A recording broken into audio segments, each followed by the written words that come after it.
Fundamentally Fit podcast with me, your host, Andy Strong, and it is episode 4. It's been a full month. We're getting into our stride. I hope you're enjoying the podcast. I mean, hopefully, because you wouldn't have come back. All those people that didn't come back, well, they just don't know how good things are going to be in episode 4. But they'll come back. Don't worry about them. They'll be fine. But today, before that, today it's raining.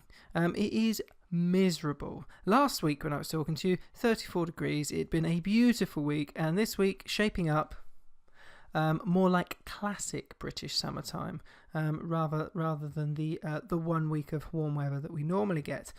So this week is a busy week for me. I had my birthday last weekend, which was quite nice. I had a very nice weekend. This weekend I'm going to be doing the Barra Half Marathon, which is in the Outer Hebrides. It's a fantastic event. I'm told it's very difficult to get into, but it's basically this little island called Barra in the Outer Hebrides, and once a year the whole island gets descended on by runners. You do a half marathon, which is one lap around the very undulating, which is runner's word for hilly as a lap of the island, and then when the last runner finishes, you have a big hog roast, a few victory beers, and a lot of Scottish dancing. So I am looking forward to that. Come over to the Facebook page and come and see the photos that I'll be sharing of all the fun things that we got up to. Hopefully those hills aren't as bad as they make out. I'm told there's a particularly unsavoury one at the very end, but I guess I'm going to find out on Sunday.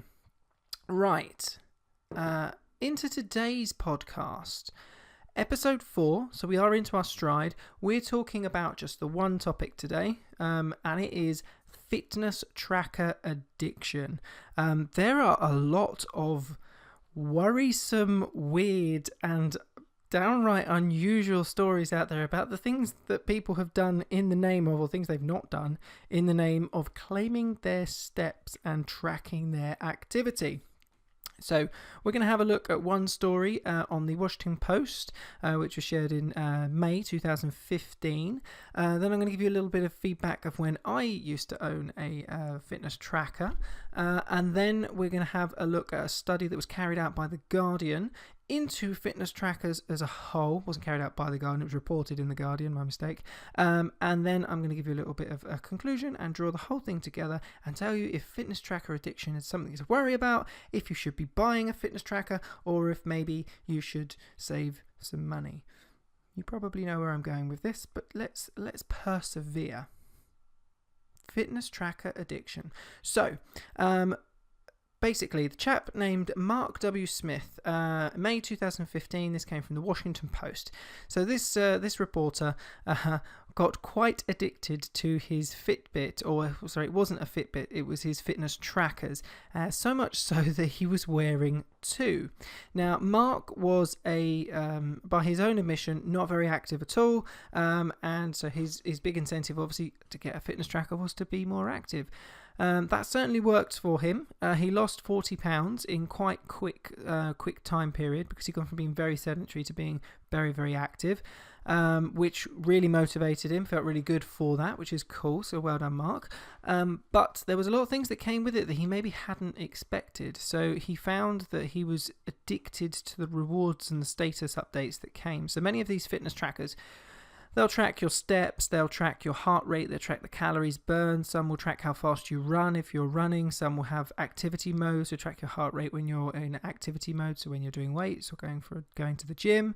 Many will also track your sleep patterns to tell you how well you've slept, and so they do lots and lots of different things depending on obviously which one you've purchased.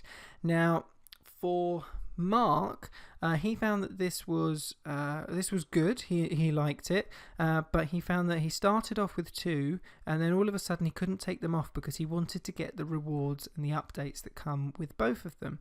So these fitness trackers will quite often they'll have an app that comes with them most of the time, and everything will download to the app, and then basically it will tell you. They'll give you like reward badges for, halfway to your 10,000 steps a day goal, overachiever, so when you've broken your 10,000 steps and maybe done an extra 2,000 or 3,000, and they have all of these little things in there to kind of incentivize you to keep going. They also have a recording software. So basically your app will have a profile with your information on it, and you can see how you're getting on day to day. You can earn rewards, you can see how you're getting on compared to your friends, and this really just depends on which brand you choose to buy and to go with. Now, this is all very well. However, this can become quite addictive because firstly, there's the positives of that. Someone who's really inactive, suddenly they get addicted to being active. That's a really cool thing, right? But all of a sudden, they're then taking that a little bit further. So they might be, like 10 o'clock at night, they're walking up and down their living room because they want to hit their 10,000 steps. Maybe that's less balanced than we would ideally like to see. But okay, they're doing their activity. That's a good thing. Maybe. But then we start to see some other unusual habits start to come in. And this is where things start to become a little bit more worrisome, particularly in Mark's case. So he's mentioned the immediate physical impact. His fitness started to improve. He'd lost 40 extra pounds. And then he said there were those darker days. So this is Mark's words. There were those darker days. The worst days were spent frozen with fear after getting a low battery warning. On days when I was hours away from being reunited with the Fitbit's charger, I'd worry that every step would take would be the last one logged. The important thing I learned here is how does one spend the hour that it takes to charge your Fitbit? You spend it on the couch, trying not to move. Less waste any untracked steps. Now, if you were to go on, if you go onto Google and do a quick image search for memes for Fitbit, you'll find an absolute mountain load of different memes for people that who don't want to walk, who can't do anything can't move unless they've got their Fitbit on, who are depressed and worried because their Fitbit charge has gone down, and all of a sudden then I started finding all sorts of articles and different things, and people are complaining of the same things, and they're completely addicted to tracking every single bit of activity. And this kind of came to one of the things that Mark mentioned in his article that kind of brought this to a head in my mind was another low for him in his year. He tracked for a full year, so full credit to him. He went on a 5-mile run, and he forgot to take his fitness tracker.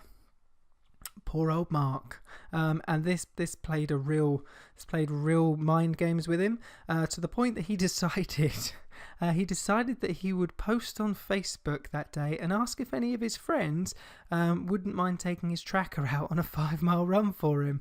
But for some reason, nobody came back to him on that one. I wonder why, Mark. I wonder why.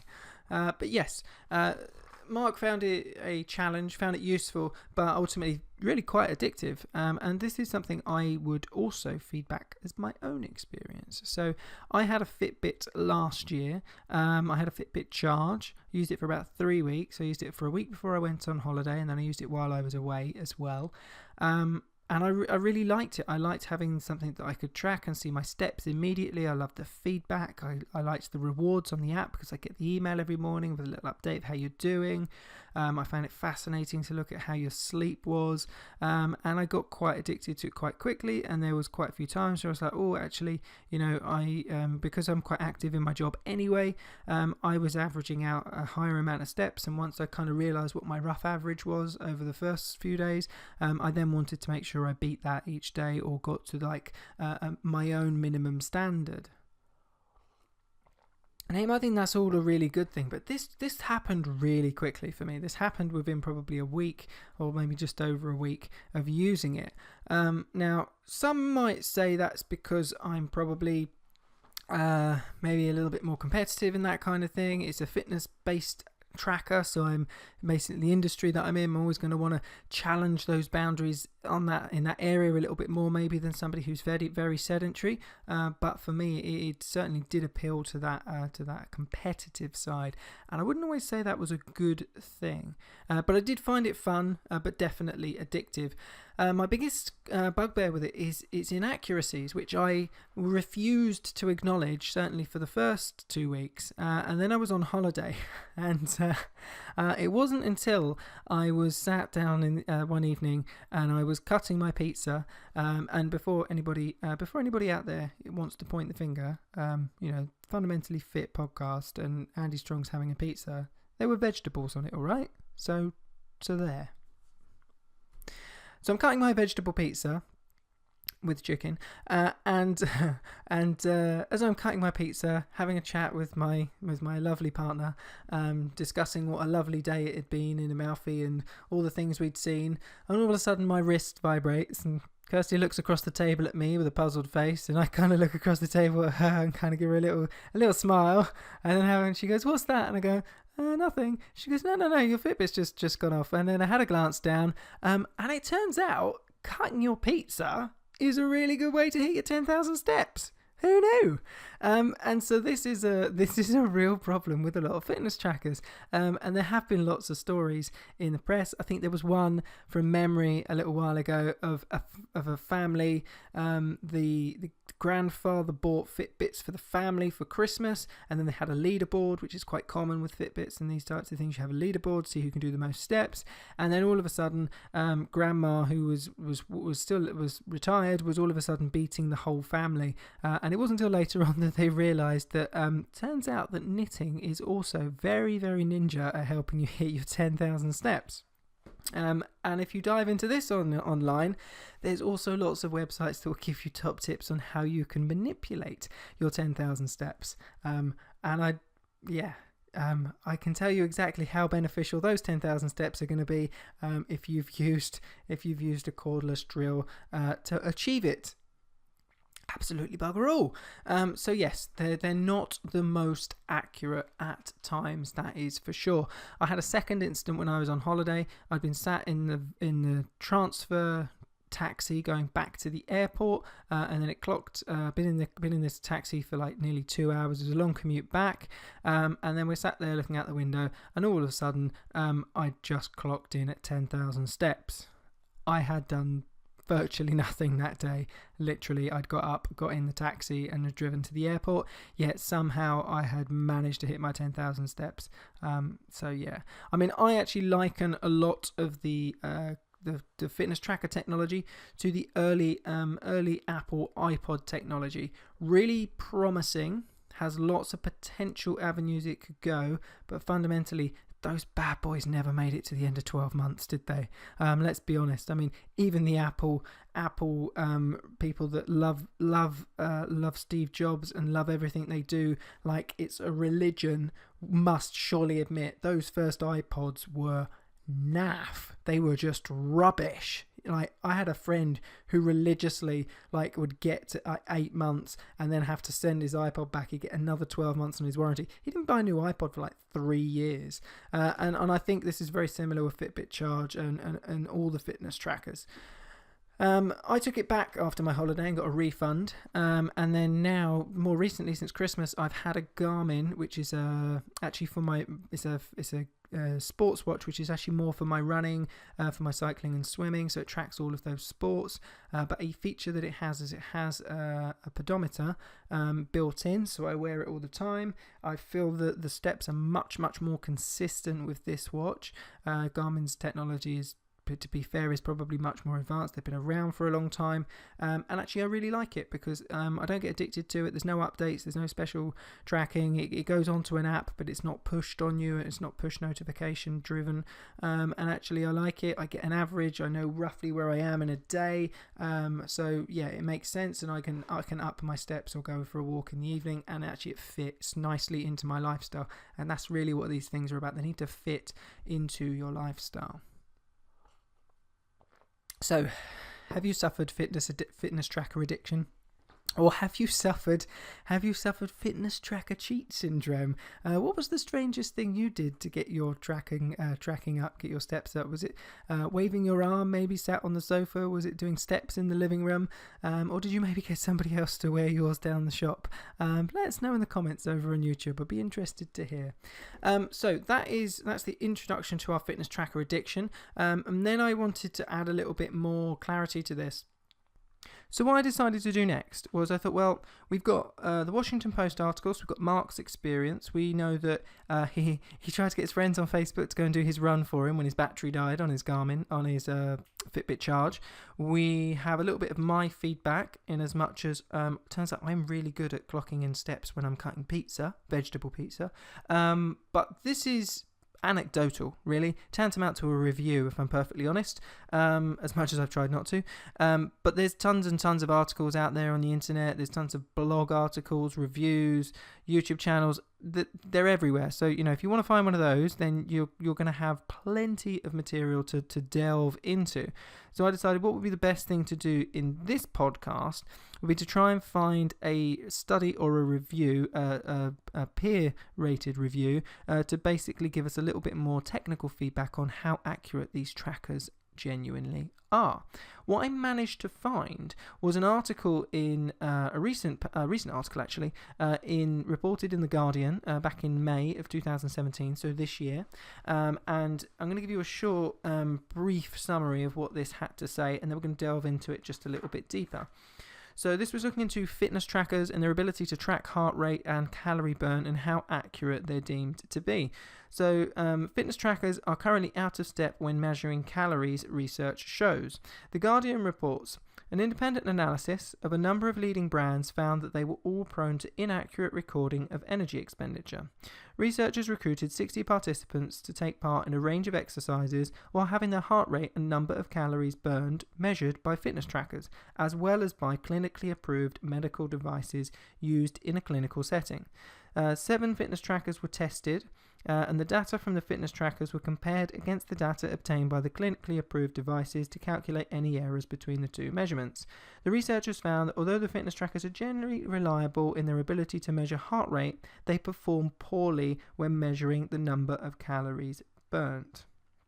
So I'm not going to get drawn into which of the fitness trackers that they tested, because again, I don't want this podcast to be a review or to sway your opinion on which one to buy. This is a general overview of the mental health benefits and the physical benefits of using one of these trackers.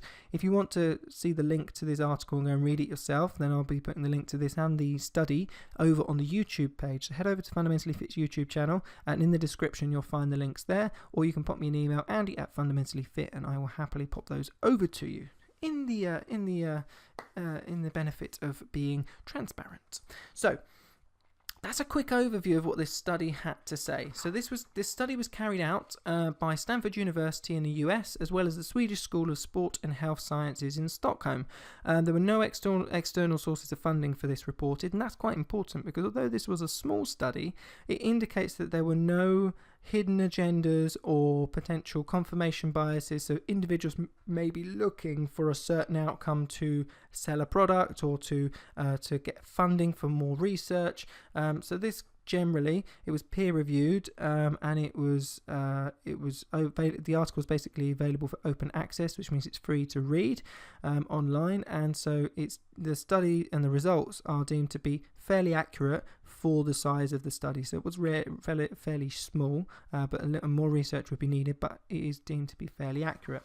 So of their two groups, they had 60 participants, and 29 were men, 31 were women. They were all aged over 18, and they were all recruited to take part specifically in this assessment. And they had basically a diverse range of ages, heights, weights, ethnicity, and fitness levels. So this was a really broad test to make sure they weren't just testing all fit and healthy people or all really overweight people. It was a good measure across the board.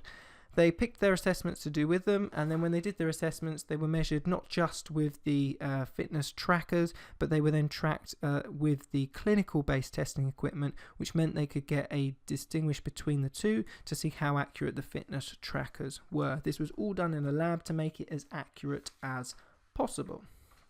So what they were able to establish from these results was that the watches were really good at recording heart rate and relatively accurate within the 5% range that they like, and they were less accurate at tracking the calories burned. Now for me, this isn't too surprising. I wasn't particularly bowled over with these results. Heart rate technology has been around forever, and actually I'd expect them to be able to get that right. I'm impressed they can get it so accurate through a watch-based device now, so that's pretty cool. That's a jump forward in technology. But that's all accurate. I'm not too surprised by that, and actually I'm not too surprised that the calorie burn isn't right, because there's so many variables that go into that, different heights, weights, how active that person's being, and I'm just not surprised. Maybe the percentages are quite quite a long way off, depending on which tracker that you're looking at. So if you want to see this research, maybe go and have a read. It is an interesting read, but maybe not too surprised in that sense. And I'm just going to round this up and then move on to my conclusion on this whole thing. The research has concluded. We assessed in a controlled laboratory setting the reliability of 7 wrist-worn devices in a diverse group of individuals performing walking, running and cycling at low and at high intensities. We found that in most settings, heart rate measurements were within acceptable error range of 5%. In contrast, none of the devices provided estimates of energy expenditure that were within the acceptable range in any setting. Individuals and practitioners should be aware of the strengths and limitations of consumer devices that measure heart rate and estimate energy expenditure. So basically, take it all with a very big pinch of salt, is what they're saying. And this is really the takeaway from this study, is they need to do some more research, definitely. But at the moment, that technology is still iPod number 1. Okay, it's good, it's got potential, but unfortunately, it's not quite there yet. Now, whether it will get there or not, I don't know, because a lot of the investment and the sales of these products are starting to decline fairly rapidly. So I would imagine, and this is just my guess, but I would imagine a lot of this technology will probably get wrapped up in another product that has not even entered our conscious yet, much in the same way as actually the iPod, the iPad and the iPhone all amalgamated into the same thing effectively, and it was a sharing device for all of these different things. And actually there will be a way that this technology will just seamlessly integrate into something else that we're doing, and that is probably where this technology will live on. Right now, I don't know if it will stay as it is with wearable tech and as a watch or not, but we'll wait and see how that pans out. So, why is this important? Well, there's 2 aspects to this as to why I want to talk about this today. There is the stress and the anxiety that comes with these products for certain individuals, and that's a very real problem, because actually there are now more studies being done into the anxiety caused in younger people from social media and the ability to always look to be seen, always on trend, to be sharing the right photos, to be going to the right places and to be seen with the right people. I mean, Instagram's a great place. Everyone's having a good day on Instagram. Ain't ever seen anybody having a crap day on Instagram. Everyone's eating clean. Everyone's lifting heavy weights. Everyone's running a marathon. No one's ever posting up on there, just eating a cake and didn't go for a run. Doesn't happen. And that's causing some mental health issues, and I think that will be a very big growing problem as we move forward. And actually, I think that fitness trackers and that addictive nature will come in the very, very same strand. That must check, must update, must complete. It ties into some maybe not very healthy thought patterns. Not my area of specialism, that's for sure, but just that's my thoughts on that aspect of it. Definitely addictive, but they do have some pros and cons. There is another side to the fitness tracker, and this is actually really what I wanted to pull this together with today. So, in 2017, in March, there was the NHS had printed their, NHS England had published their statistics into physical activity and obesity. And there was a couple of conclusions that I just want to talk about very quickly now.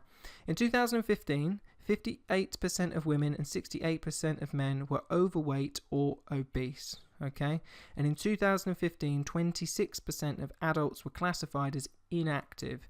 That means that they were doing fewer than 30 minutes activity or physical activity in a week, and that will be things like walking, maybe riding to work, doing some gardening, all those types of not really hard exercise, but just physical activity. So fewer than 30 minutes a week. So if you're not being active, you're only doing one thing, that means you're sitting down. Okay, so fitness trackers have a really, really interesting part to play for that type of market. If we can motivate those individuals, give them some insight as to their lifestyle that maybe they're not thinking about, they're not seeing, these trackers could have a really powerful and a really important part to play. Obviously, the flip side of that is that I have seen people that do Overreward. So they'll build up, they'll hit their 10,000 steps, and like that's a huge achievement for them.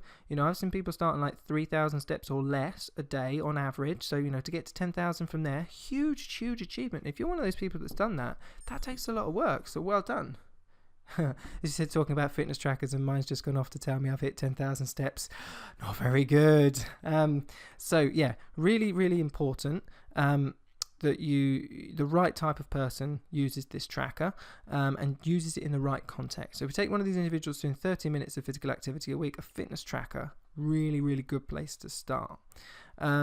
It's going to get them motivated, hopefully, and it's give them an insight as to how active they are or are not being. Quite often, just looking in the mirror and holding up the mirror in that situation is all it takes to kind of get that snowball rolling down the hill. But there is the other side of it as well. So you've got fitness tracker sales are in steep decline, although I don't think they're likely to disappear altogether. Like I said already, I think they'll become incorporated into another type of technology. You certainly don't have to have a fitness tracker to improve your fitness. If you plan out your training and you set some meaningful goals that genuinely motivate you to train or get out and be more active, then you don't need a tracker to do that. You just need to pen and paper. Back of an envelope. You can set those goals if they're meaningful enough. If you're getting married, if you want to run a 5k like Race for Life or something like that. If you just want to get a bit more fit because you want to be able to play with your kids. You've got sports day coming up or something like that. Whatever it is, it doesn't matter. But if you've got a meaningful goal, you don't need a fitness tracker to encourage you to do that. You just need that drive for yourself. And some people, just setting a goal will be enough. Or having someone to go and do some exercise with will be enough. And as I said before, there's also studies now looking at the impact of social media and our mental health and fitness, and I do think fitness trackers will fall into this same genre. So it's important that you do keep it focused, whether you're using one just for general health or wherever, is to try and keep it focused on your goals and don't overload yourself with information. Take days off, don't wear it to bed. You don't need to track your sleep because it's rubbish information. Like 99% of people don't know what to do with that information. It's just overload. So keep it sensible.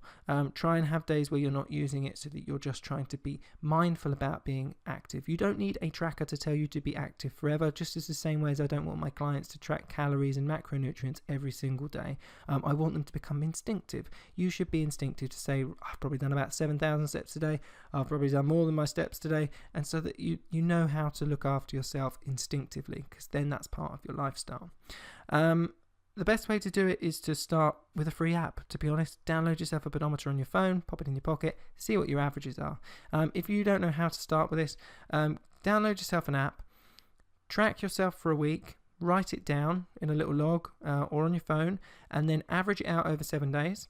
Work out what your average steps are, and then to increase, all I want you to do is to add 200 to 500 steps per day over a 7-day period. So if you start at 3,000 steps, do 3,200 every single day for 7 days, and then if you manage that, add another 200 to 500 steps, and then do that continuously week on week until you have managed to hit your 10,000 steps. If you get into this, you're going to break 200 to 500 steps really easily, and you know what, that's like to the end of the road and back. So if you really want to change and you want to invest £300 or £400 in a fitness tracker, download a free app and walk to the end of the road first. See how committed you are. If you get that one on lock, invest in your health. Until then, I would just say start with the basics. Keep it manageable. Don't put the pressure on yourself. Okay.